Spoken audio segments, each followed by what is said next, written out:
ఈరోజు ప్రపంచవ్యాప్తంగా young rebel star Prabhas నటించిన కల్కి సినిమా ఆల్ థియేటర్స్లో ఘన విజయం సాధించినందుకు ప్రభాస్ అభిమానులందరికీ కూడా చాలా ఆనందదాయకమైన విషయం.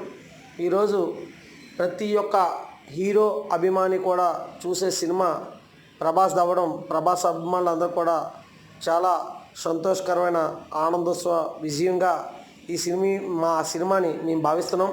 అనకాపల్లి పట్టణ ప్రభాస్ ఫ్యాన్స్ గౌరవ అధ్యక్షులుగా ఈశ్వర్ సినిమాతో మొదలై ఈరోజు కల్కి సినిమా వరకు కూడా నా ప్రయాణం సాగుతుంది. దానిలో భాగంగా ఈరోజు ప్రభాస్ ఈ సినిమా ఘన విజయం సాధించినందుకు అనకాపల్లి పట్టణ ప్రభాస్ ఫ్యాన్స్ ఆధ్వర్యంలో భారీ కేక్ కటింగ్, భారీ మందుగుండు సామాగ్రితో ఆనందోత్సవం కార్యక్రమం జరిగింది.